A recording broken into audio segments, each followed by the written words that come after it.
Chapter 10, The Undersheriff. I couldn't contain my excitement. I had so many questions for Phyllis. I typed the next email quickly. Can we talk by phone?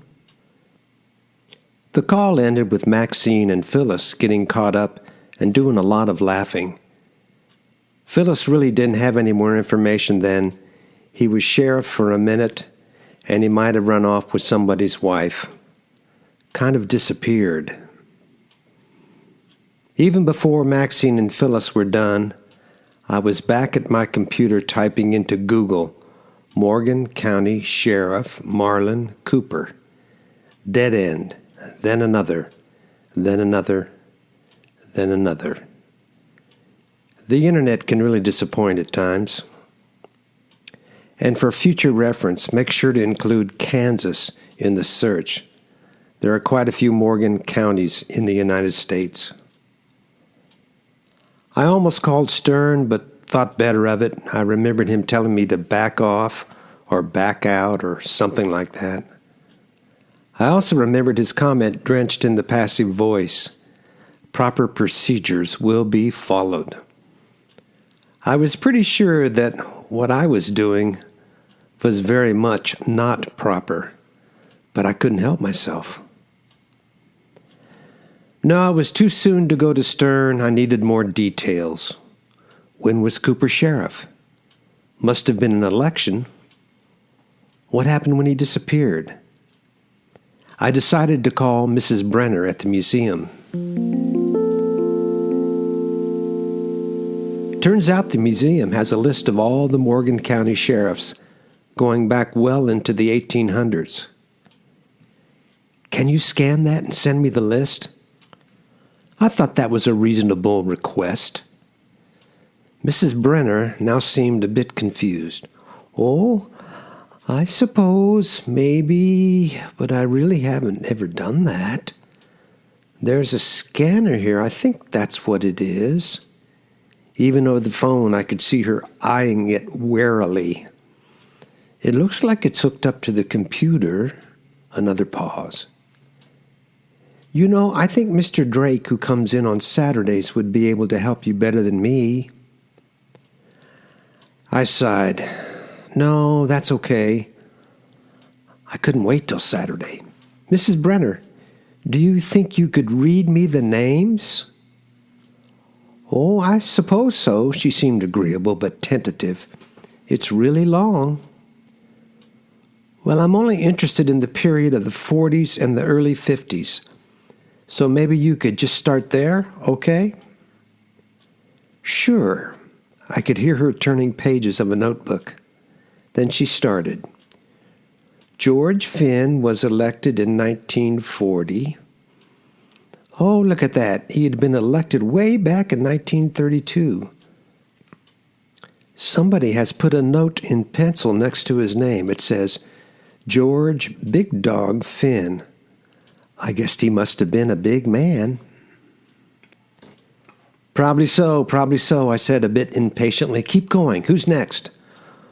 Well, he was re-elected in 42 and in 44. Let me see, that's 12 years he served. Must have been a pretty good sheriff. I heard the Swedish lilt as she turned must have been into one word. In my mind, I replaced good with corrupt. No one stays in office that long without getting a little dirty. Who was next? I interrupted.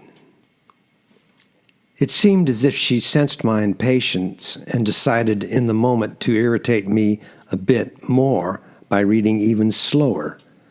Marlon Cooper, elected in 1946, defeating George Finn. After a short pause. Oh, and this is odd. Someone has penciled in next to his name, One-Armed Cooper. That's a bit strange, isn't it? Not really. Pushing ahead. Was he re-elected? No. The next sheriff elected in 1948 was Thomas Cowan. It appears Mr. Cowan served as undersheriff from 1946 to 1948. She seemed pleased with herself to add some extra information. Little did I realize how important that would be. Mrs. Brenner, I'm just curious. Are there any photos of these sheriffs? I believe there are in the drawer where I found this notebook. Wanting to be helpful, she went on. Now, in 1952, it looks like... No, that's all I need for now. You don't suppose you could scan and then I remembered that Mr. Drake wouldn't be in till Saturday. I may be coming up in the next few days. Could I look at those photographs? Certainly. We are open on Thursday through Saturday from 1 p.m. to 5 p.m. or by special appointment. Thanks, Mrs. Brenner. You don't know how helpful you have been.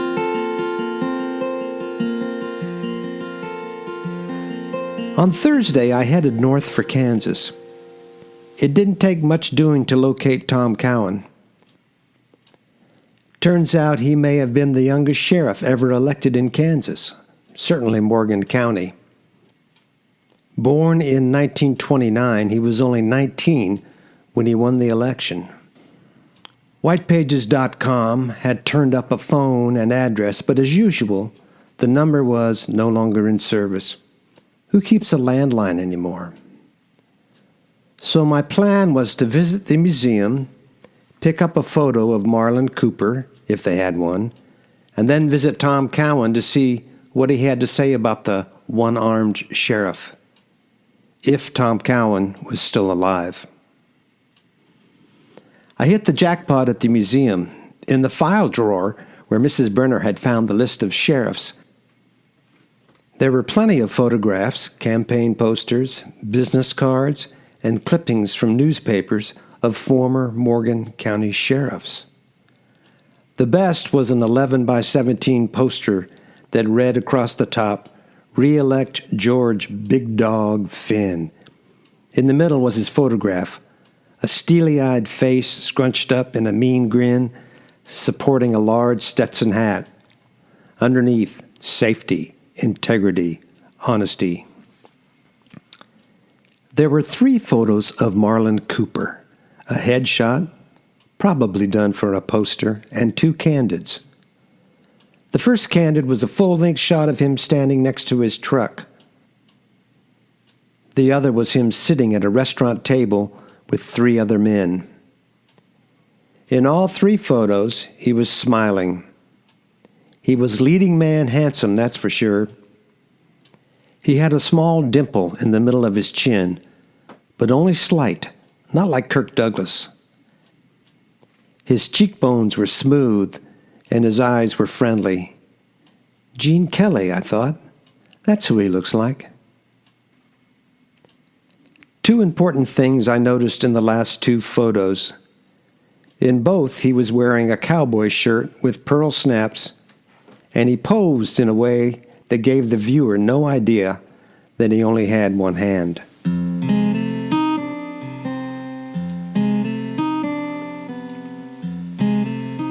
Whitepages.com listed Thomas Cowan's address as 302 Elm Street. Elm is a beautiful street that rises dramatically from Maine and runs the crest of the hill above the creek. It has some of the nicest and oldest homes in Morgan. A teenager answered the door, and I wondered immediately if I had the wrong address. Turned out, right address, wrong occupant. The teen's mother informed me that Cowan had moved a few years before, still owned the house, but now lived in the Morgan Assisted Living Center on Denver Street. He has a phone. You want the number? It was about 2 p.m. I called and asked if we could meet. What about? His voice was strong. Marlin Cooper, I'm doing some research. I waited. Okay. Come by at 4 p.m. I'll be done with my nap by then.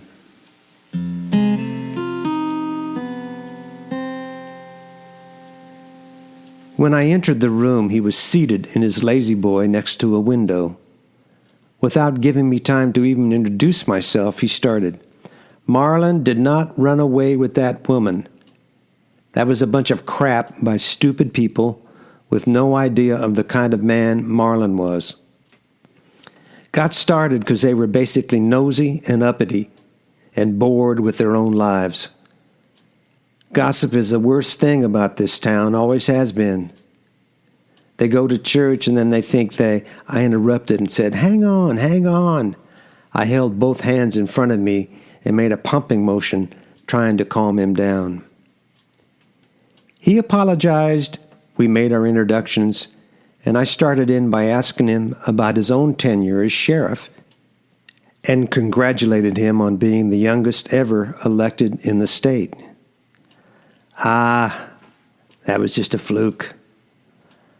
I was born just a bit too young for the war. All the able-bodied were off fighting. Marlin had come back without a hand, won easily over that crap show Finn. He appointed me undersheriff, and then when he disappeared, I was just kind of in charge. For a while, no one noticed. 'Where's Marlin?' they'd ask. 'Out of town for a bit,' I'd say, but I didn't know. There wasn't a lot of crime right after the war, and things were going pretty well in the county, so I ran unopposed in 48 and won. Most people didn't even realize how young I was. We talked for a long time. Cowan had become close to Cooper, and he thought of him as a big brother. After a good while, he asked, "Tell me again why you want to know all this?" "Just doing some research. I might be doing a book about Morgan County in the 1940s and 50s. "You a writer?" I had never been accused of that before, so I had to think before I answered. I had written some books about music, hadn't I? "Yeah, sort of. Why not?" I thought. "Just doing some research, really." What was Marlin like? I wanted a more complete picture before I asked stuff like, did he have any enemies? Turns out Marlin Cooper was a first-rate chap, a star athlete in high school who was musically inclined, treated everyone fairly, got good grades, went to the Presbyterian church, sang in the choir, the whole deal. He enlisted early on in the war and came back injured in 1944. He had a Purple Heart and a few other medals, but never made a big deal out of it. He married Lorraine Melton, who he had dated in high school, and they had a child in 1945. Her name was Annie. How did he adjust to not having a hand? That was the most amazing thing about Marlin. You could be around him all day and not notice it. Cowan was calmer now. I don't think half the people that voted for him knew he was missing a hand.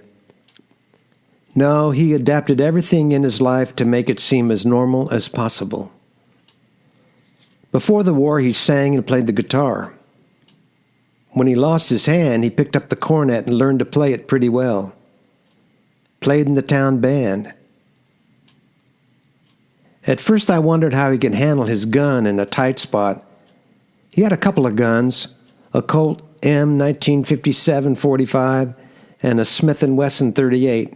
I think it was a Victory. He mainly carried the Victory because it was double action and hand ejected. I'm sorry, could you explain that? He had lost me. I know nothing about guns. Well, the .38 he carried, actually I don't think he carried it much, kept it in his truck mostly.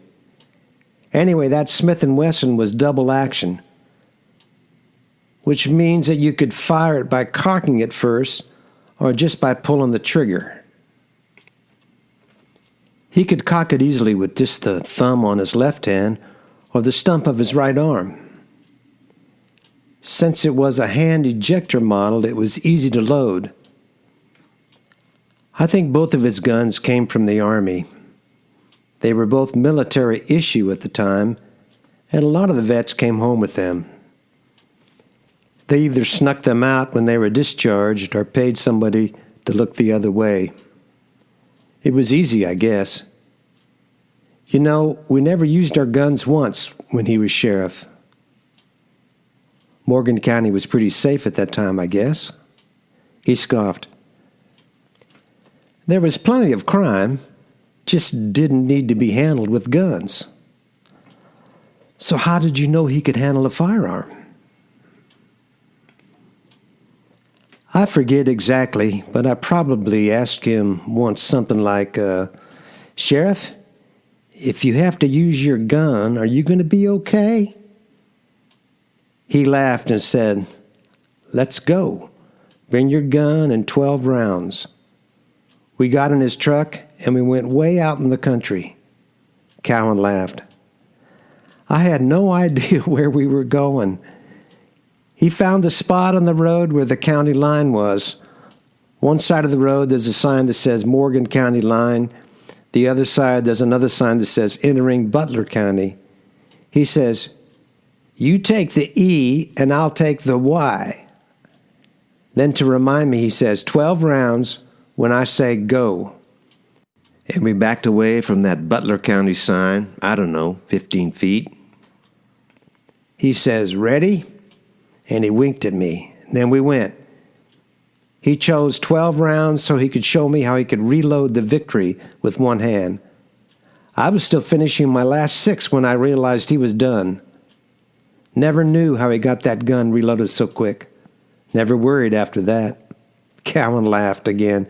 You know, if you go out on that road right now, you'll see those bullet holes. He peppered that damn Y. I showed Cowan the pictures from the museum on my phone. He stared at the headshot.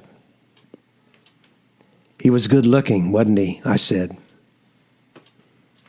Mr. Marlon Cooper had lady killer good looks. He could have run off with half the women in this damn town if he'd wanted to. But he didn't, and he wouldn't have. He loved Lorraine and Annie too much. I showed him the photo from the restaurant. Who are these men in the picture here? Pointing to the man on Cooper's right, he smiled. That's me. I wasn't bad looking either, was I? He looked up from his chair as I held the phone in front of him. I nodded. On his left, that's Tony Corello. Can't remember the other guy's name. Might have been a friend of Tony's. Who's Tony? I studied the face on the screen and enlarged it by zooming with my fingers. It looked familiar somehow. Oh, he owned or ran, not sure which, the Kingfisher Inn, the restaurant at the lake. That photo was taken at the Kingfisher. They got great catfish. Never have catfish in this joint. Food's terrible here. Cowan didn't realize that the Kingfisher had been gone for about 15 years. We talked for about 15 more minutes before I could bring myself to the question burning in my head. When he disappeared, what did you think? What do you think happened to Marlon Cooper? Well, for damn sure he didn't run off with any woman. He wasn't that way. He would have never left Lorraine and Annie by themselves. No, something happened. Maybe an accident, probably worse. They found his truck at the Kingfisher. Never came back for it. When did you last see him? Wow, I thought, that's a CSI question. Good Friday, 1947, he said without hesitation, and then told me all the details he could remember. What happened to the wife and child? The conversation was making me sad. Cowan, too. They moved to Elmwood. Couldn't take the rumors. Annie's still there. She'd be about your age by now, I guess. Really? The conversation continued for about 10 more minutes, but all I could think about was finding Annie Cooper.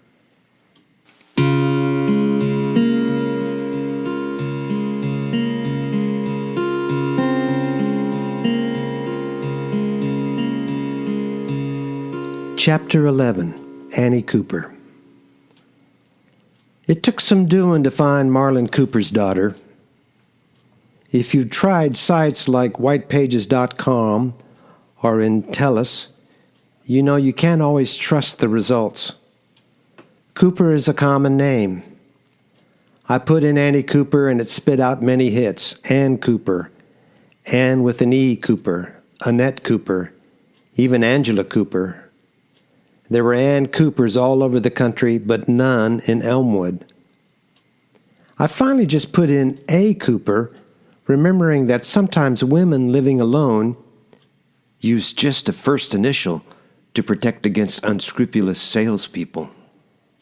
Maxine had actually kept her phone listed under her husband Wallace's name until she moved to Texas, 32 years after his death. And there it was, A. Cooper, Elmwood, Kansas, related to Lorraine Cooper. It had to be her, didn't it? I paid the fee and got the whole record, but it was really nothing much more than the phone number. No police record, no divorce proceedings, nothing else. I was 90% sure it was Sheriff Cooper's daughter, but 10% doubt still stuck in the back of my mind. What if I was wrong? I hadn't thought very far ahead and was unsure of the next step. Thomas Cowan had filled in a lot of the blanks, and I was pretty sure it was Marlon Cooper who had been under that slab, who had been shot in the head, and who knows what else. But I was now in uncharted territory, so to speak. I decided to go to Stern. After I left the assisted living center, I drove to the county jail, which was also the sheriff's office. I parked in front, thought about things for a minute, then walked to the door. It was locked. There was a sign with a number to call in case of an emergency. I called it, and the deputy answered. Morgan County Sheriff. I hung up. I didn't want to talk to that guy. Instead, I drove 2 blocks to the Durant. I walked in. No one was in the lobby, and no one at the desk. I walked to the bar and peeked in. No one. I turned around and was startled by Angela. Hey, Mike, what's up? She smiled. Is the bar open?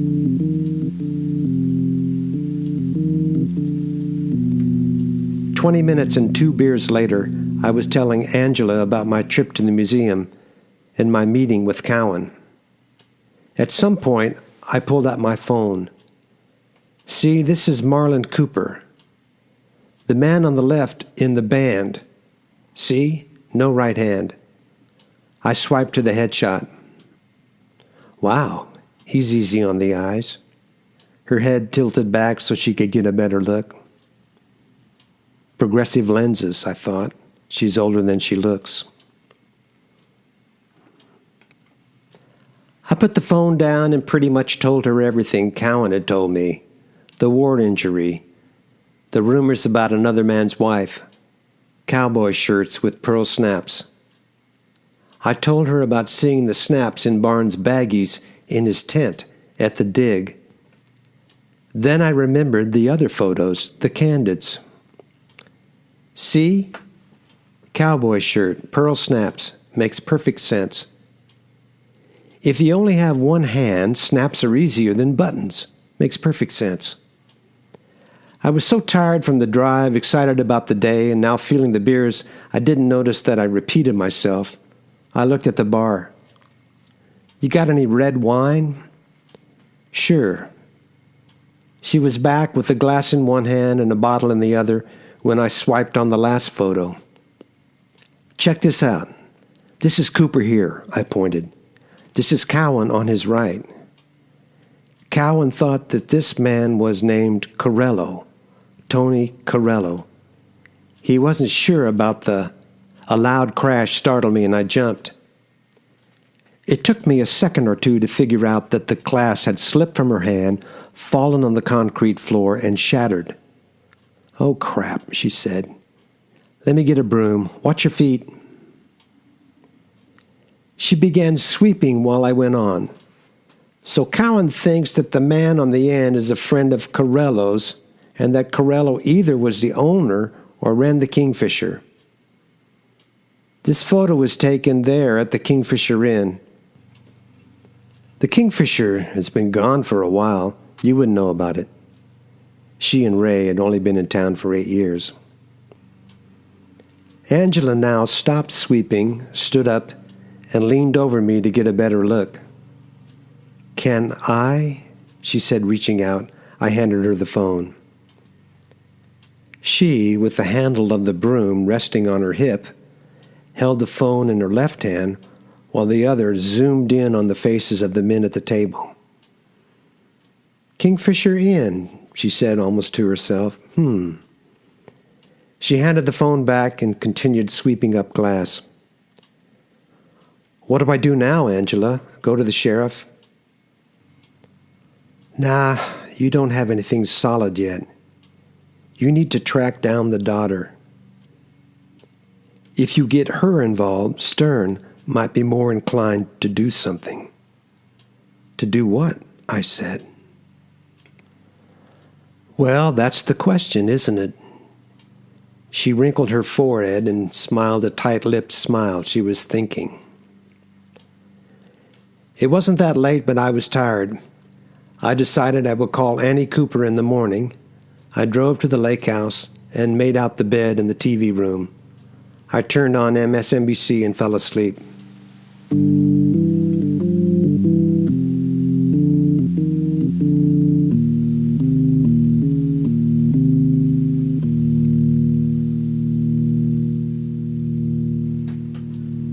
The next morning, I waited till 9 to call Annie Cooper's number. "Hello?" The voice was small and sweet, almost like a young girl's. "Hi. You don't know me. My name is Michael Newman. I live at the Morgan County Lake, and I'm looking for some information about Marlin Cooper, who was sheriff of Morgan County in 1947. I'm trying to reach his daughter, Annie." Silence then. "I think you have the wrong number." She hung up. I tried 3 more times, and each time it went to voicemail. The 4th time, I left a message. "Hello, Annie. My name is Michael Newman, and I am wanting to talk to you about your father, Marlin Cooper, who was sheriff of Morgan County in the late 40s. Please give me a call at..." And I left the number. About 11 a.m., I decided to drive to Elmwood, Kansas. When I pulled up to 410 West 7th, the GPS on my phone announced, "The destination is on the right." Elmwood was slightly larger than Morgan, and 7th Street was lined with modest homes, most well kept, but about every 5th one had some sign of neglect. It might be 10-inch-high weeds in the yard, or a discarded appliance rusting in the driveway, an old rain-soaked couch on the porch, or a few dozen potted plants that needed water badly. Annie's house was a small but neat ranch with brown siding and a wood deck on the front where a concrete porch and steps had once been. From the deck, a wood ramp with handrails ran to the driveway. Wheelchair, I thought. I sat in the car for a long time wondering what to do. I called the number again. It went to voicemail. I could see there was a car in the carport, so I assumed somebody had to be home. I walked to the front door and rang the doorbell. "Who is it?" It was the same sweet voice. I assumed she was looking through the peephole now. "It's Michael Newman. I called a couple of times. I'm looking for information." Before I could finish, "Sir, you need to leave. You need to stop calling. I do not know the person you're asking about." "If I could just talk with you for..." She interrupted again, but now she was starting to cry. "You need to leave. Please. Please, leave. This is not right. I don't want to talk to you. If you don't leave now, I will have to call the police." The last sentence came out haltingly because of the crying. "I just want to ask you about your father, Marlon Cooper." There was anger in her sobs now. "Please, just go away now. I swear I will call the police. I really will." Desperately, I blurted out, "Annie, I know what happened to your father. I know what happened to your father. I know, Annie. I just want to talk. I just want to ask a few questions." Gradually, the sobbing from inside quieted down now between sniffles. "How do you know my father?" The door opened just a crack. I could see a face that looked much older than the voice. It was red and a bit puffy, from crying, no doubt. She was small, maybe 5'3" or less. She probably weighed only 100 pounds. She was wearing jeans and a sweatshirt. Her hair was cropped and unruly. "Look, I know this is crazy, but I don't want to do anything but talk." I was hoping that once she had opened the door, it might be obvious that I was anything but dangerous. I tried to smile reassuringly. Now, without sobbing or sniffling, in a tone pushed down a bit to add authority and a hint of menace, she emphasized the first word. "How do you know my father?" I didn't. I really didn't know what to say, so I pulled out my phone and I swiped to the picture of Marlon Cooper standing by his truck. "This is your daddy, right?" The door opened wide and she pulled the phone from my hand. She started sobbing softly. It was different. Where before it had fear at the bottom of it, now it was just sadness. "I don't understand." Still holding the phone, staring at the photo, she went into the house and sat on a bench just inside the front door. She wept, and I waited outside. Only then did it occur to me that I might have done the wrong thing. Without me showing up, Annie's day might have been quite pleasant and normal. Too late to go back now, I thought. The conversation unfolded slowly once I explained the core of it. We had found remains under a slab that had been poured before 1949. It was a male, the same height as her father. It was missing a right hand. There were pearl snaps found at the site. What I wasn't able to tell her, because it was revealed later by Barnes and Parton, was that they had also found brass boot toes that would match the type of boots Cooper wore. "Are you a policeman?" It took me aback, and suddenly I realized how deep I had gotten into something in which I had absolutely no authority.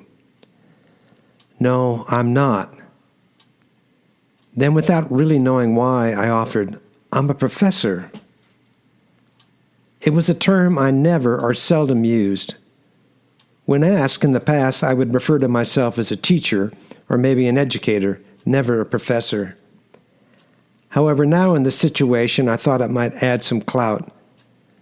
Since my schooling ended with a master's degree, I couldn't play the doctor card without lying, but mused that it might have been helpful. Everybody trusts a doctor, don't they? Why she didn't kick me out right then, I don't know. Maybe the professor thing helped. I was invited in. I asked my questions. She had very little recollection of her father. Her mother had left Morgan 6 months after Marlon disappeared and moved in with Lorraine's parents in Elmwood. The house we were in now was theirs. Lorraine had worked various jobs before becoming a librarian, retired, and passed away in 2006. After high school, Annie worked as an aide at a daycare center until she retired in her early 50s. As she talked, she moved through the house, pointing out various photos. her grandparents, her mother and father's wedding, her dad in his uniform, her dad holding her as a baby with his arms around her, one hand missing. The house was full of memories.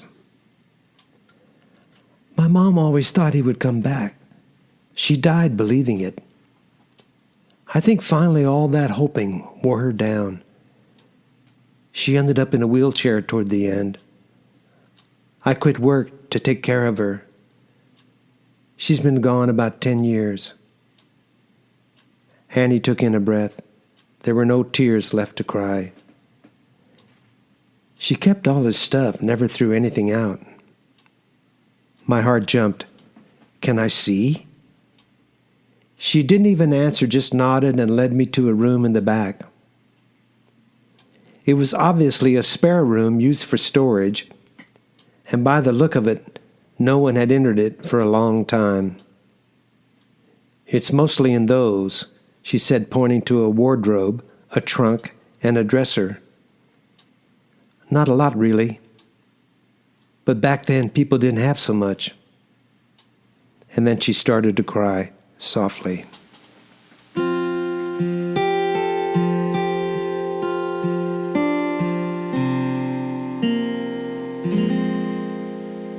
Things had unfolded so quickly in the last 2 days that I didn't really process it fully till I was driving back to Morgan.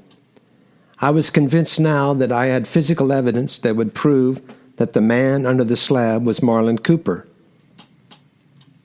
The evidence sat on the passenger seat, and I kept looking at it and thinking about showing it to Stern. There was a cowboy shirt with pearl snaps that I was sure would match those in Barnes's baggies. There were 3 leatherette-covered appointment books with Morgan National Bank embossed in gold on their covers, one each from the years 1945, 1946, and 1947. When I found them behind some socks in the top left drawer of the dresser in the spare room, I flipped through them quickly. Then, recalling that Cowan had last seen Cooper Good Friday, 1947, I frantically tried to remember when Easter usually fell. Is it March or April? I thought as I turned the pages. It was actually easy to find, as the company printing the book included the important holidays. Easter in 1947 was Sunday, April 6th. Good Friday was blank, but there in pencil, very light but readable, in the box for the Saturday before Easter, April 5th, 1947, was written this inscription: AC-8 p.m. Likely not the last thing Marlin Cooper ever wrote in that little book, but probably the last appointment he kept. The biggest find of the day was in the top right drawer of the dresser. It looked like someone had cleaned out a medicine closet and stuck everything in this drawer. There were bottles of Old Spice, razor blades, a straight razor, a safety razor with no blade, a few tubes of Brill cream, a nail kit, shoe polish, shoe brush, a few tins of pomade, and a small leather toiletry kit for traveling. The kit was about 6 inches square and 2 inches thick when closed and zipped up. I unzipped it. It had special places for a nail file, a shoehorn, razor blades, a bar of soap, a small bottle of cologne or aftershave, and a special pocket for a hairbrush. The pocket still held a small brush with a plastic handle, and for a minute it didn't register to me how important what it was that I was seeing. Between the bristles of the brush there were hairs. Marlin Cooper's hair. I couldn't believe it. As I drove back to Morgan, it sat on the seat next to the appointment books and the cowboy shirt. There was one other item on the passenger side that wasn't really important in the investigation, but meant a lot to me: Marlin Cooper's cornet. I smiled when I thought about it. I had a bias toward people who played instruments. I usually figured them to be generally good folks. I knew that about Gene's dad, who played the straight sax, and I suspected that since Cooper played the cornet, he had to have been a good guy. Two things that Annie had said almost offhandedly stuck in my mind. Daddy left us with quite a bit of money. I'm not sure what she meant by quite a bit. The second thing made more sense in light of the books. Mama said the last thing Daddy said to her was, "Gotta run to the lake. I'll be right back." She always thought something bad happened at the lake since they found his truck there. People started rumors that he ran off with some woman. Mama never believed it. She told me over and over he would never have left that truck, and his gun was missing. He kept it in the glove box. She was convinced he was coming back because of the money in the bank. If he was going to run off, he would have taken that money. Then there were the envelopes with money in our mailbox every couple of weeks. She figured somehow he was getting money to us. That's why she always thought he was coming back. Mama told me that all the time when I was growing up.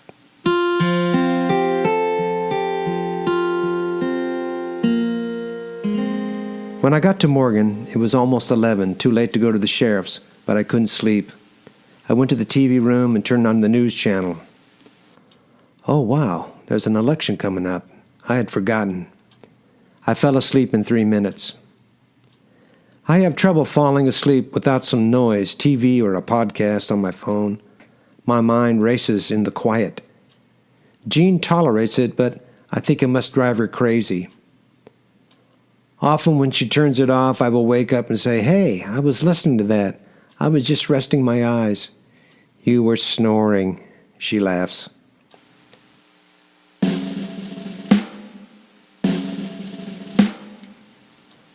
Went to Stern first thing the next morning.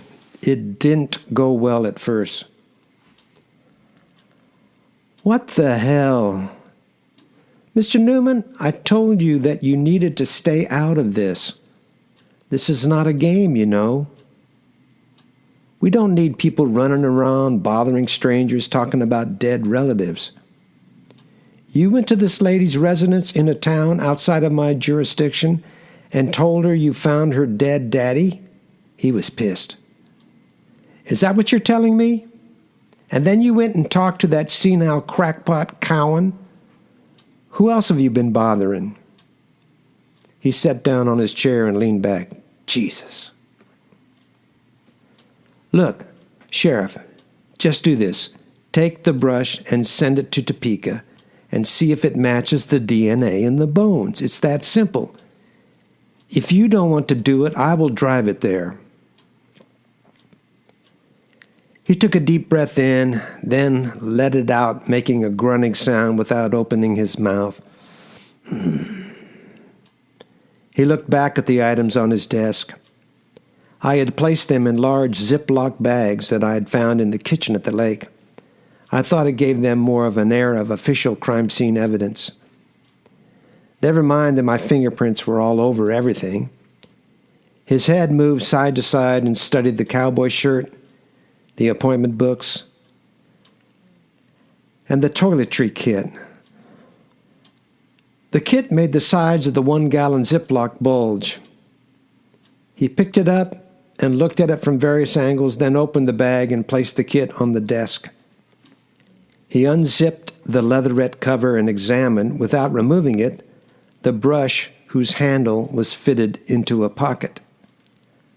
I could see the hairs from 5 feet away. He slowly put it back together and placed the kit in the baggie. He looked at me with a blank expression. He wasn't mad anymore. "You scared of flying?"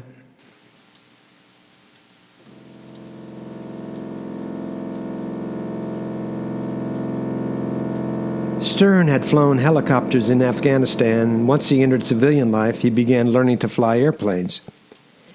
He didn't own a plane, but had contacts at the local airport that would rent him equipment. The plan was to fly the evidence to Topeka in Jim Clausen's Cessna 421C, an all-metal, low-wing cabin monoplane with a retractable tricycle landing gear, powered by two-geared Continental GT SIO/520D engines, wing-mounted in tractor configuration. Thank you, Wikipedia. Stern and I talked quite a bit in the plane. I got him started by asking about his military service. That led back to going to school in Austin, growing up on the farm, going to Central, and how he was helping his parents. I was surprised how short the flight was. Topeka is 110 miles by car, 98 as the crow flies, but since the 421 can fly at 295 miles per hour, we were there in 40 minutes. Parton, who had been assigned to Topeka temporarily, met us at the airport, and we drove to the lab. The car ride was pretty quiet. I was sure Stern and Parton had talked on the phone earlier, and although Parton wasn't overly friendly, he didn't seem to mind that I'd come along. The KBI Forensic Service Center is located on the Washburn University campus. It is a fairly large building, by all appearances built in the last 10 years. Very fancy, actually. We went through a metal detector, then down a long corridor, much like a hospital hallway, except all the doors had keypad locks. We walked by windowless rooms with small nameplates on their doors, firearms, toxicology, fingerprinting, and chemistry. When we got to the one marked biology, Parton typed in a code and we entered. It was a big room. There were sturdy examination tables in the middle and then cabinets with large drawers 3 feet wide and 2 feet high. They lined 2 walls. This is a morgue, I thought. Parton turned to me. Have a seat over there, Mr. Newman. He and Stern took the duffel that contained the baggage that contained the evidence and placed it all on one of the tables. Parton got his phone out and then started talking into the phone while going through each item. Stern watched. I assumed he was making a recording describing the contents of the duffel. It took a while. As I sat there, I realized I hadn't called Jean since visiting Annie Cooper. Stern directed me to a table in the back, and once we were seated, Parton began taking my statement. I described everything. I showed him the pictures on my phone. I emailed them to him. He was passive, and there was no sign on his face that my evidence was even remotely interesting. Maybe that's how they are trained to react, I asked myself, then remembered Sergeant Friday from TV. Just the facts, ma'am. Wait over there, Parton said, pointing to the chair by the door. I returned to my perch and waited. I got my phone out to call Jean. You're not going to get a signal in here. Parton had seen me pull it out. Stern and Parton then went to one of the large drawers on the wall to my left. Parton typed in a code, then pulled the drawer out. I could see the bones, Marlon Cooper's bones. They talked for a long time. Parton made a call. Stern watched. The drawer was closed. We walked out of the room, exited the building, and drove to the airport, basically in silence. While Stern was waiting for the Cessna to be fueled, I asked, Sheriff, what's going on? They'll run that DNA. It may take 72 hours, 48 if we're lucky. Parton thinks you might be onto something. He thinks there's a good chance the man we found is Cooper. There's only one wrinkle, though, and it's a big one. Yes? I was ready for the wrinkle. Wrinkles had been my life since the day after Labor Day. What had started out as a simple bathroom redo had turned into quite a journey. So what's the wrinkle? They found another finger. He half smiled and his eyebrows went up in a question that said without him saying it, "What do you think of that, Professor Newman?" "Another finger? Can't be. Cooper only had one hand. That's 5 fingers. I saw the bones in my house. Only one hand. No right hand at all. They sifted and they sifted." My whole theory that the man in the slab was Marlin Cooper was crumbling. I thought of poor Annie. What had I put her through? I stared at the sheriff and asked, "How could they have missed it, an entire finger?"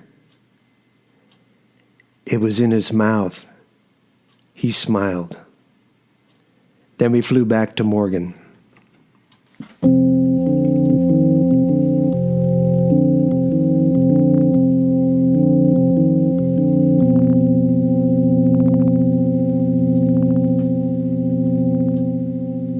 The flight to Topeka was Saturday. On Sunday, I puttered around and tried to keep busy. I was just killing time, basically, waiting to hear from Topeka about the DNA. I kept Jean in the loop by phone and explained everything about the situation, everything except for the extra finger. I had pretty much concluded that it was not Cooper's finger, but his murderer's. There must have been quite a struggle, and somehow the one-handed sheriff bit a man's finger off. How else could it end up in his mouth? Then he got shot in the head. No, I wasn't going to paint that picture in Jean's mind, not just yet. At first she was very angry I'd gone to see Annie Cooper. That poor woman. What a shock to realize your father was killed, then buried in cement. Did you even consider that, the shock? Of course she was right. It probably was a cruel thing to do. I felt a little guilty, but in an attempt to rationalize my choice, I pointed out that Annie had seemed relieved at the end of my visit. They say that people feel closure when they finally know the truth about a loved one who's been missing. I had seen that on TV time and time again. Had to be true. Well, I'd like to have some closure with the bathroom and get you home. We miss you. When the tile comes in, Jimmy can knock it out. Then I'll head back. Actually, I wanted to stay until we could figure out the killer and maybe be around when Annie buried her dad. That might be a while. It was Sunday. I started to watch some news, but the appointment books in the baggie on the counter in the kitchen weighed on my mind.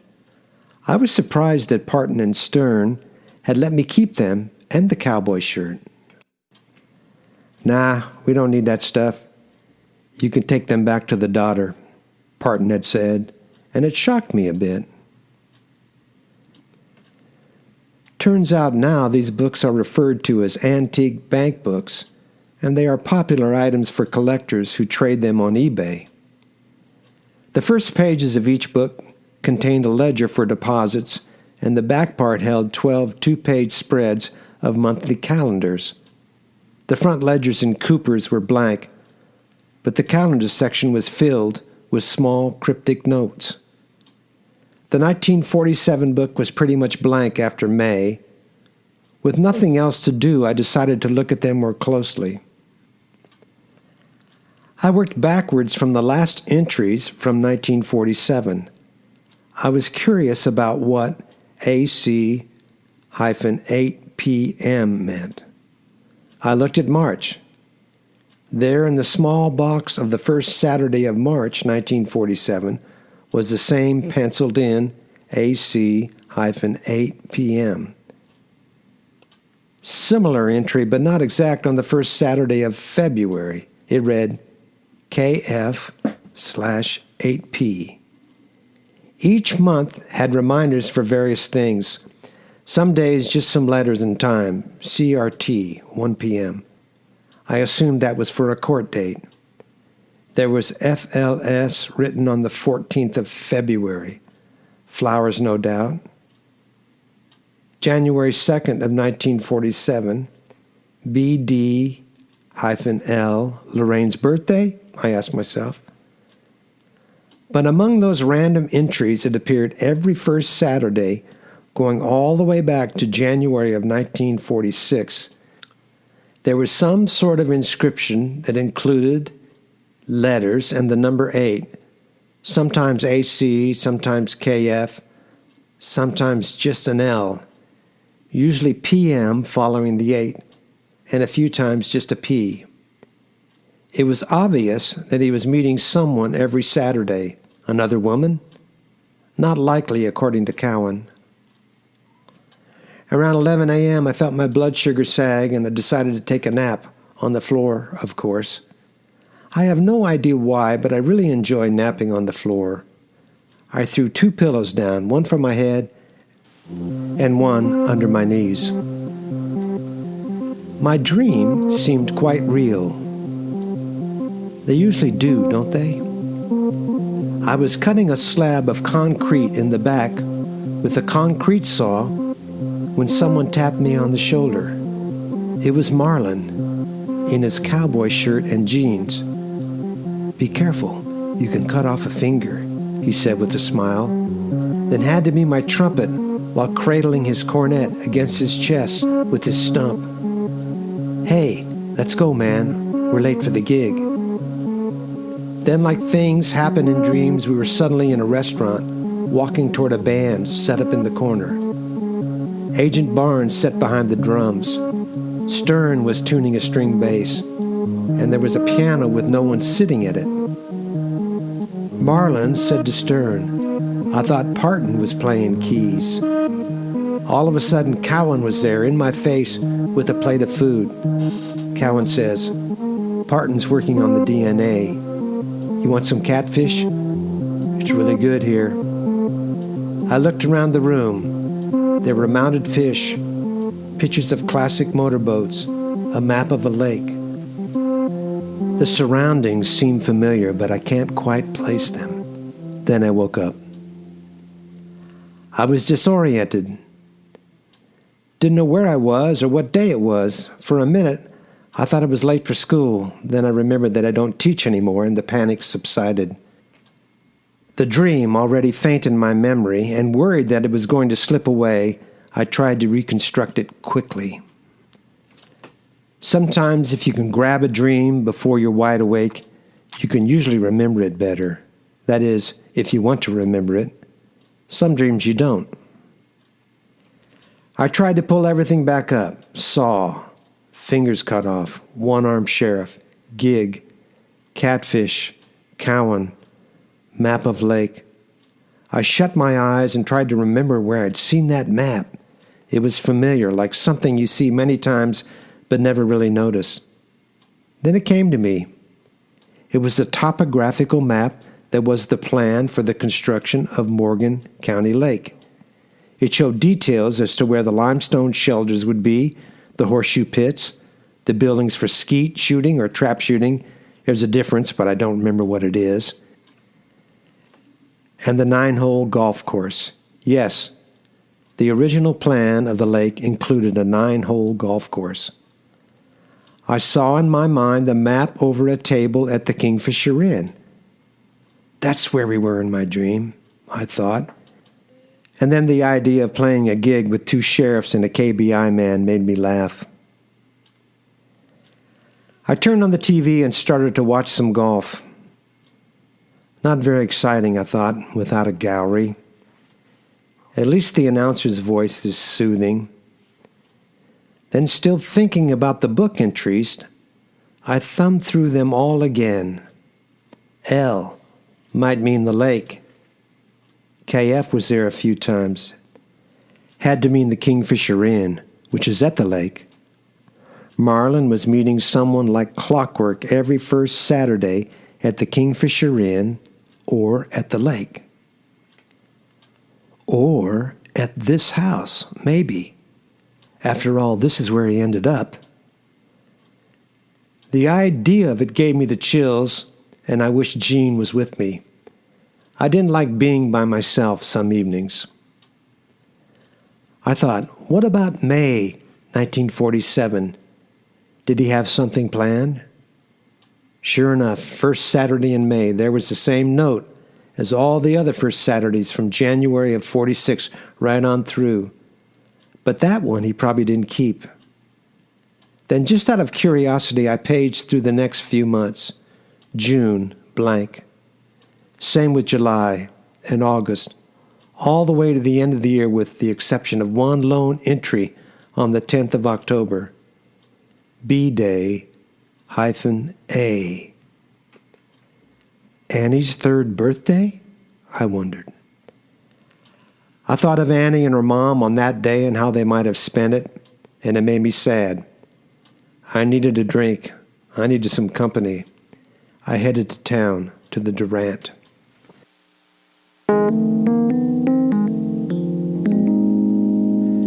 There were a few cars out front, so it looked like they had some guests. That's good, I thought. We need to keep the Durant in business. It's the only bar in town. I found Angela and she opened up the bar. We hadn't talked since Thursday night. She seemed very interested in what had happened, but that didn't seem to be out of the ordinary. Angela was always interested in what was happening in the town. She joined me with a Diet Coke in her hand. Look, Angela, you got to promise not to spread this around. Tell Ray if you want, but no one else, okay? She agreed. So I told her about the trip to Elmwood, about Annie, about the cowboy shirts, the cornet, the appointment books, or as they are referred to now on the web, antique bank books, and the brush. Wide-eyed, she almost yelled, "Wow! You have a brush? With hair? You got DNA." She was excited as I was. I tried to describe the appointment books while kicking myself mentally for leaving them at the lake. Even without them, I think I did a pretty good job of explaining my theory that Cooper was meeting someone at the lake. So he made a note for some sort of rendezvous every first Saturday from 1946 till when he disappeared? She asked. What did the notes say? Then whispering, I wish you'd brought those books here. Dang it, Mike. Didn't think about it. I actually, at that point, was kind of worried that I'd left them at the house. They held a key to something. Didn't know for sure. In my mind, I tried to remember if I'd locked all the doors. I've been bad about that in the past. She was very insistent now. What did they say? The notes. What did he write? Well, it was always a couple of letters and the number 8. I think 8 was the time. What were the letters? Sometimes the letter L, sometimes the letter KF, sometimes the letter AC. My thinking is that he was meeting someone at the lake, probably at the Kingfisher Inn. I was pretty sure about that. I didn't want to mention that it might have been at 3 Lakeview. That creeped me out. Kingfisher Inn, she asked softly as if talking to herself. Yes, probably. Then I almost burst. Oh! I couldn't believe I'd forgotten the most important thing. In Topeka, they found something else. Another finger. She paused, thinking for a good bit. I thought he only had one hand. She was confused now, like I had been. But it gave me pleasure to offer my theory. Yeah, he had only one hand, so it's got to be someone else's finger. Then I waited just for the effect of it. It's the murderer's. Angela looked stunned.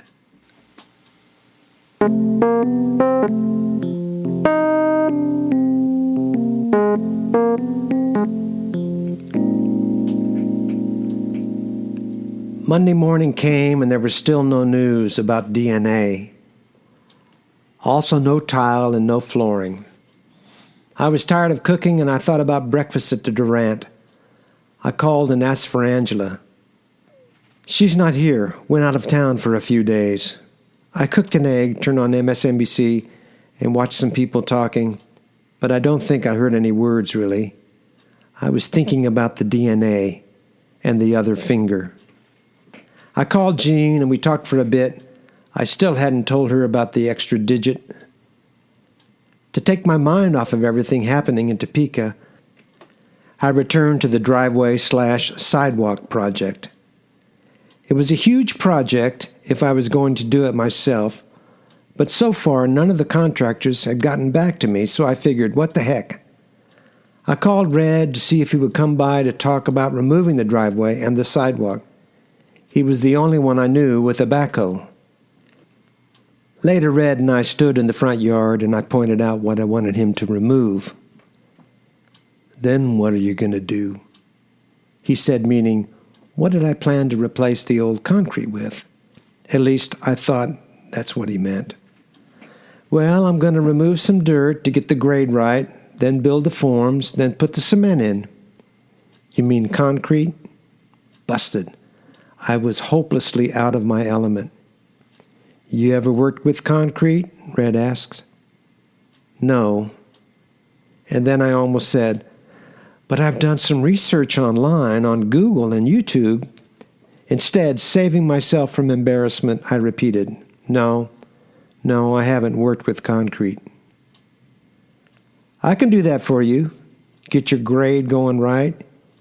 He could see how it all ran into the garage. "I can build the forms. We can get it poured in, and I'll do the finishing." "Can you work up a quote?" I said, feeling a great sense of relief. "Sure. You want me to include the concrete, or do you want to arrange that yourself?" "I can get the concrete ordered." After all, Penny was going to fix me up, I thought. "Where are you going to get your concrete?" "Penny's concrete," I said, with a bit of satisfaction, thinking that my quick response might show how decisive I was. Red chuckled. His shoulders jumped up and down a bit, and he wheezed the way you might when laughing with your mouth closed. "Penny's? That place is batshit crazy, especially that old guy out there." I nodded, but didn't really know what he meant. "When can you start?" "Maybe tomorrow. Let me work up that quote and text it to you."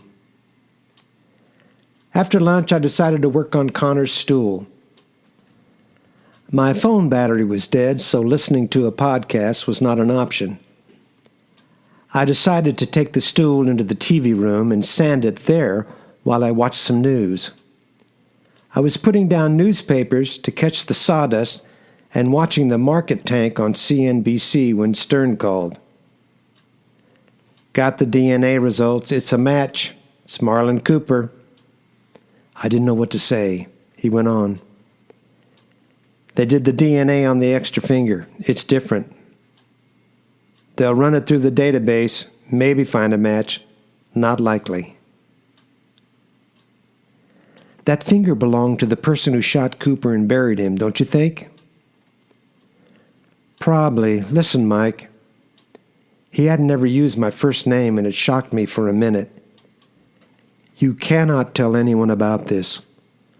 I've already crossed a line or two letting you be involved as much as I have. I don't know where this might go, but I don't need half of the people in the town knowing about this." "What about Annie Cooper? Can we or you or me tell her?" "Not yet." After the call, I was too excited to stay still. I paced around the house, drank some coffee. For a while, all I felt was vindication. I wanted to call Jean, but then remembered what the sheriff said. You cannot tell anyone. Plus, she didn't know about the finger. Vindication faded away when I remembered that I still didn't know who killed Cooper. Over the weekend, I'd begun to consider that it was probably the person the one-armed sheriff met every first Saturday at the lake. Maybe in this house. That's creepy, I thought. I wondered what was actually at this lake in 1947. We thought the cabin had been built in 1944. What about the Kingfisher? I drove into town and went to the courthouse. I was going to visit the Register of Deeds. The key was pretty simple.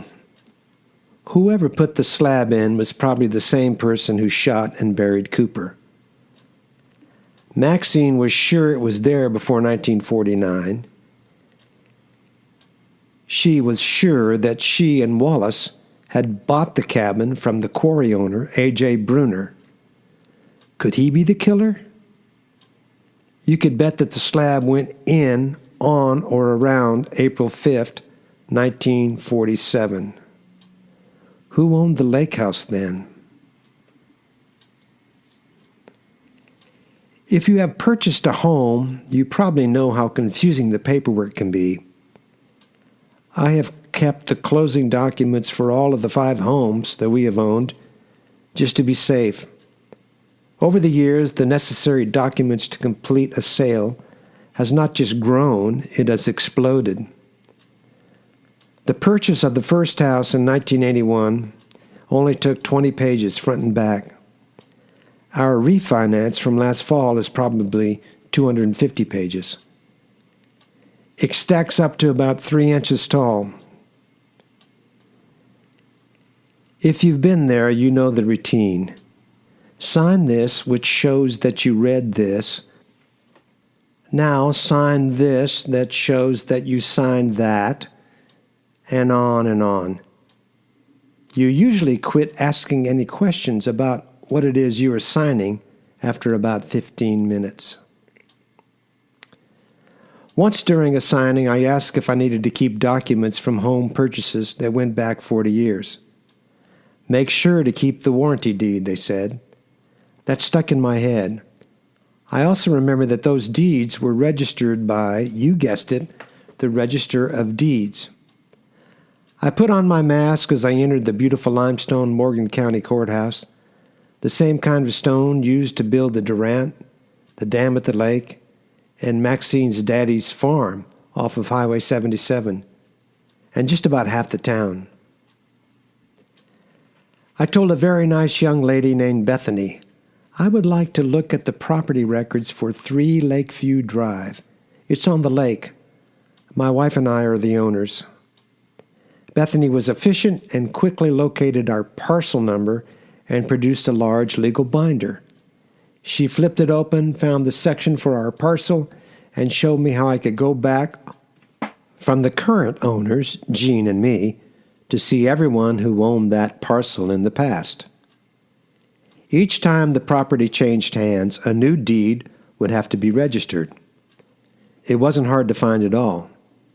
The most recent deed showed the transfer of the property from Jean's 4 brothers to us. Before that, I found the deed of the transfer from Maxine Becker, listed as grantor, to her children listed as grantees. The deed from 1949 was yellowed and listed Wallace and Maxine Becker as grantees and Arthur J. Bruner as grantor. I held my breath and turned to the next document. It appears the property wasn't held by Bruner for very long. Evidently, he purchased it in July of 1947 from Charles Corello. That removed Bruner as a suspect, which was good because I think Maxine liked him. The question was, who was Charles Corello? Was he the killer? If so, was he still alive? The name was not one I could remember ever being a town name. There were quite a few common town names in Morgan. Some families like Jean's went back over 100 years. Going back one more step, I found that Corello had purchased the land from a Leo Schlottmeyer in 1937. That name I did remember. Leo was the farmer who owned the pasture land behind the lake house. I had never met him, but I'd heard the name for years. So Charles Corello bought the land, probably built the cabin. Who was he? I gave the binder back to Bethany and was ready to leave when a thought bubbled up in my brain. Almost to the door, I turned around and asked the very efficient Bethany, "Am I allowed to look at other properties?"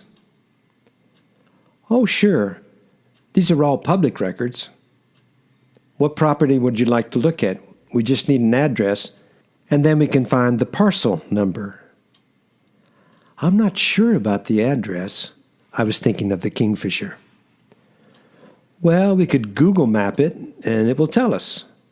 She was more than helpful. What's the street? Lakeview, same as ours. It's the house on the corner that used to be the Kingfisher Inn. Oh, I remember that place. We went for catfish lots of times. She started typing and then found it quickly. 41 Lakeview Drive. Then after more typing, parcel 1435. 41 Lakeview had changed hands many times over the years, but at the end of the trail was the same name, Charles Corello. So he was the original owner of the Kingfisher, or at least the land where it was built. He had purchased that parcel as well from Leo Schlottmeyer. I was now very curious about the rest of the properties on Lakeview Drive. Without any air of suspicion as to what I was up to, Bethany directed me to a website called AcreView, which shows an aerial view of every property in the United States. You can zoom in on any part of a state and see how the land had been divided and platted. Kansas had a number for every section, square mile of farmland. Looks like Schlotthauer, or his heirs, still owned most of the section that bordered on the lake. The southeast corner of that section was now either lake or properties around the lake. I began searching deeds for each bit of land on Lakeview Drive. Each deed I found went back to 1937, when Charles Corello bought a big chunk of farmland from Leo Schlottmeyer. I was halfway to the lake house when I made the connection. The photo of Cooper at the Kingfisher, of course. Cowan on his right, and Tony Corello on his left. Maybe it was the same guy. Maybe the fourth man was Charles Corello. Before I got to the lake road, Angela from the Durant was calling. Hey, Mike, what are you doing? Driving. What's up? Can you come by the hotel? There's someone I want you to meet. Her voice sounded different.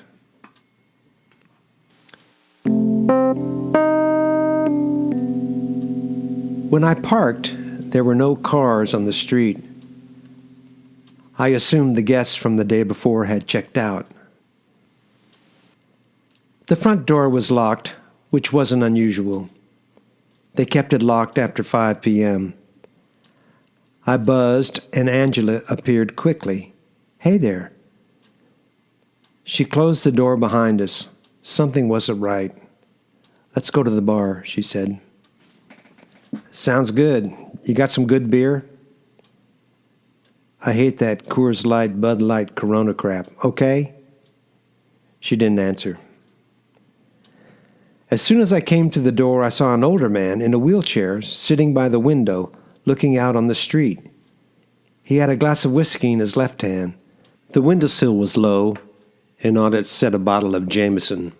He was looking intently past the bottle at something. At what, I could not tell. I heard Angela lock the door behind us. That's weird, I thought. Angela moved toward the man at the window, and with a motion of her head, silently instructed me to do the same. Mike, this is my father, Anthony Corello. Nice to meet you, Mike. He swung around in his chair, and as he did, I glimpsed a small gun next to the whiskey bottle on the windowsill. I was so intent on looking at the gun that I didn't notice till I was shaking his right hand that he was missing his index finger.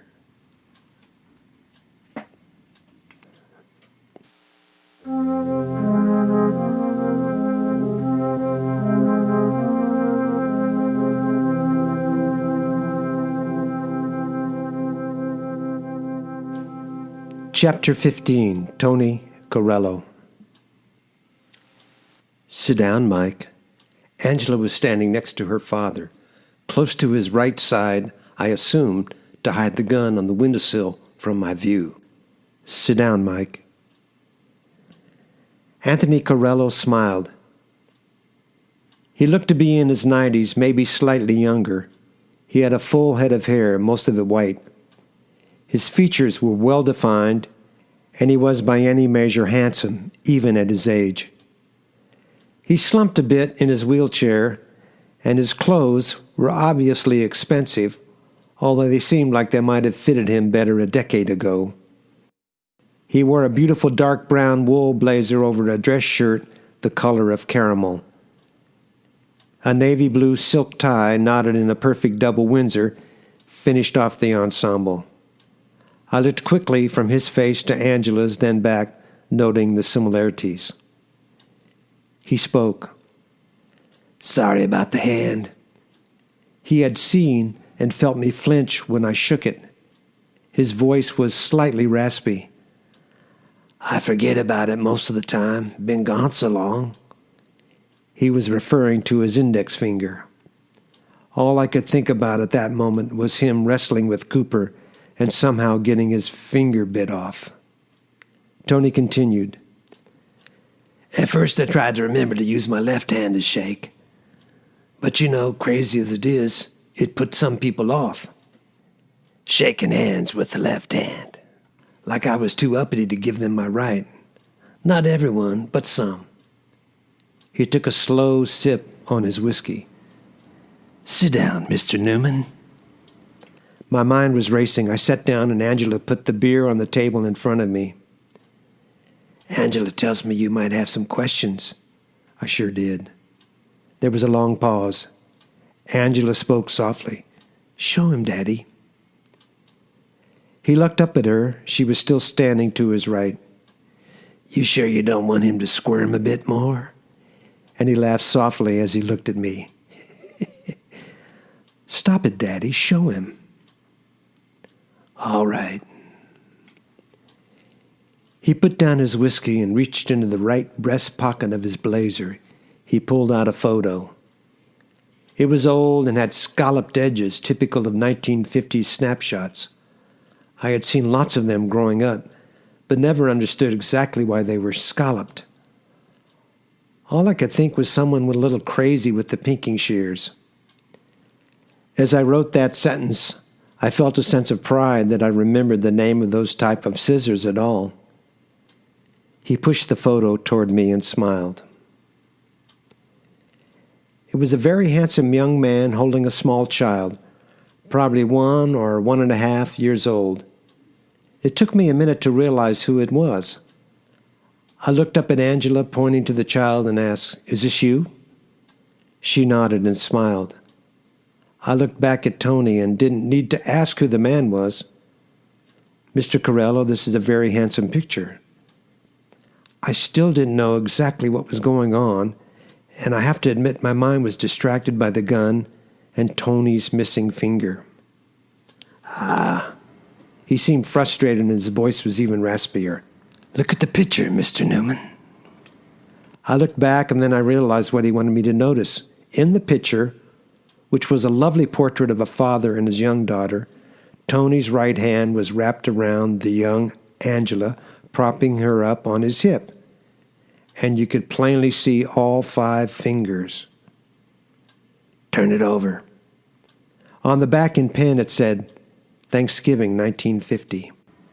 Honey, tell Mr. Newman when you were born. He took a sip of whiskey. Angela looked at me and smiled just a bit. 1949. She sat down next to her dad. We had to dig through a lot of photos to find that one that showed his whole hand. Mr. Newman, I'm not your man. No, not me. I lost his finger in a meat slicer in 1951. He said, raising his right arm above the arm of the wheelchair. Angela probably doesn't even remember me with all my fingers. She was only 2 when I cut it off at work. We were back in Kansas City by then. We left Morgan in 1949. That's when I quit working for my uncle and started up a butcher business. Wait a second. I looked at Angela. You lived in Morgan? I was born here, I guess. but I don't remember anything about it. She looked to Tony as if to ask him to explain. You were just a baby, not even one yet. Then he looked at me. Angela drove up to KC last night and told me everything. She was pretty freaked out. She didn't settle down until we found that photo there. He pointed at the table. No, Mr. Newman, I knew Cooper and I liked him. I'm not your man, but I think I might know who is or was. He's probably dead by now. He took a sip of whiskey. How much does your sheriff know? I sat with the two of them for quite a while. Tony was forthcoming about everything. His version made it all seem rather mundane and normal. It was only later, when I went to the internet, did I realize that it might have been a lot more violent and bloodier than Tony let on. Here's the basic outline. Charles Corello was Tony's uncle. Charlie and the guys he ran with, as Tony described them, were tight with the Pendergast men from the early 30s on. Pendergast ran the town. Big Tom had his fingers in everything. Charlie and his friends were involved in the entertainments, as Tony put it. I assumed he meant gambling, prostitution, liquor, and eventually drugs. Charlie became pretty important in Kansas City. According to the Wikipedia, Charlie Corello ordered the assassination of John Lazia to seize control of the organized crime network in Kansas City. I told Tony about what I had found at the deed office earlier. Okay, here's how that worked. And he explained how Charlie Corello and eventually his nephew Tony had ended up in Morgan. I'll summarize. Tom Pendergast, the chairman of the Democratic Party in Jackson County, Missouri, by 1930 had developed a huge network that extended not only into Missouri, but also Kansas and Nebraska. It was a political machine, and he was the boss. You could not get elected in the county without his support, and when elected, you were owned by him. Once he gained control of the police, Kansas City became a wide-open town. He skillfully used organized crime elements to wield power while keeping his hands clean, and made a fortune doing it. That's how a relationship with Charlie Corello came about. According to Angela's father, Pendergast had information that others did not. And one of the bits of information he had was where New Deal projects were going to happen. As it worked out, he knew about the CCC Civilian Conservation Corps project to build the Morgan County Lake before anyone in the county knew. He sent Charlie Corello to Morgan to buy up the land from farmers who had no idea why someone would want it. It was the Depression and farmers were still hurting from the Dust Bowl years, so they sold cheap. Tony thought the money originally came from Pendergast, but he wasn't sure. The plan was to hold the property until the lake grew into a popular resort area, which it did, then sell the parcels at a higher price when folks started moving in. That's what happened, but it took longer than they thought it would. The lake didn't fill in with houses till mid to late 40s. But to oversee things, Charlie Corello began visiting Morgan even as early as 1937, when work began. He built a restaurant that later was called the Kingfisher, Tony said. Didn't have a name at first. CCC had barracks where the lake hall is now. In the beginning, Charlie would bring in liquor and sell it to the workers. Those CCC men didn't make much, but at the end of a hard week, they enjoyed their drink and they paid for it. I think Charlie brought girls down from Kansas City, but he told me that wasn't a good idea. Money loser in the long run. But what happened is the locals got wind that you could get liquor, play some slots, or even at times get a woman out at the lake. Kansas was dry at the time. Eventually, Charlie had slots, poker, and liquor every night in the upstairs room at the restaurant. So, Donnie's dad was right. I had to know more about the mob connection to the restaurant that later became the Kingfisher Inn. So I kept going. Mr. Corello. Call me Tony, please. Okay, so, Tony, I heard that the restaurant was the place where the bosses from Kansas City, Wichita, and Omaha would meet. Oh, yeah, from time to time, but those were just social gatherings. He winked at me and continued. Charlie came in and out from Kansas City and hired locals to run it when he couldn't be there, but he didn't trust them. They skimmed. When I was 17, that would have been 1945, he brought me out here and I took over. He built a cabin down at the end of the road. Angela says that's your place now. That's where you found Cooper, right? You know, I stayed at that cabin for a bit. But when I brought Angela's mom to Morgan, we moved to town.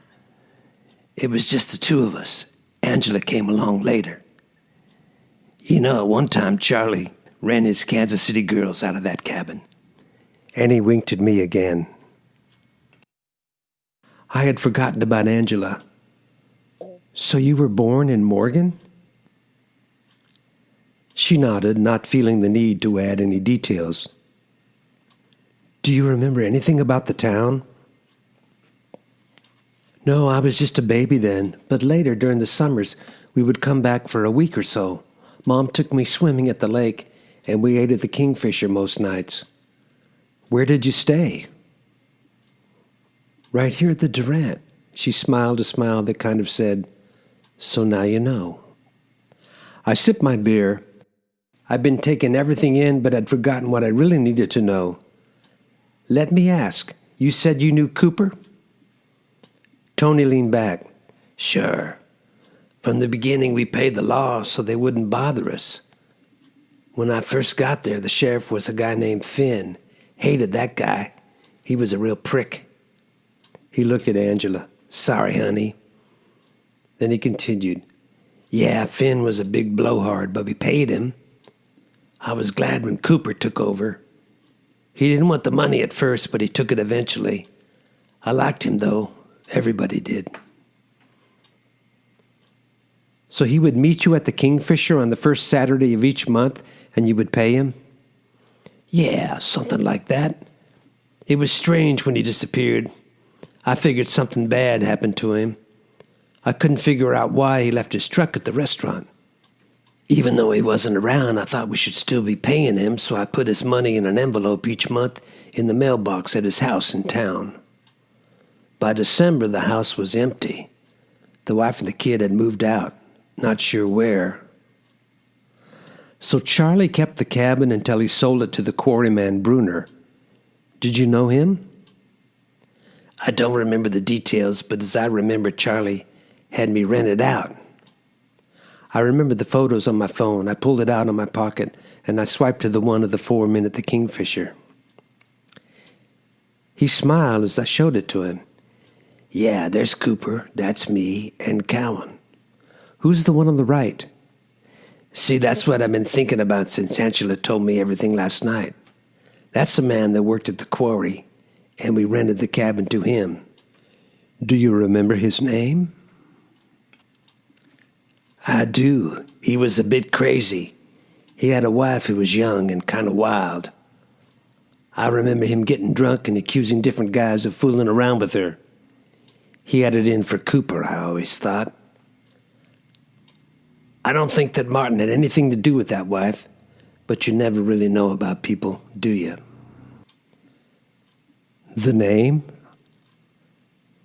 Of? I think Tony was playing around with me now. The man that had it in for Cooper, I almost yelled. Come on, you brought me this far. You got to give me a name, I pleaded silently. Robert Brown. Then he repeated more slowly. Robert Brown. I think he's the guy. As he spoke, he turned to the window and grabbed the pistol. He carefully laid it on the table with the barrel pointing away from us. You should keep this around. You might need it.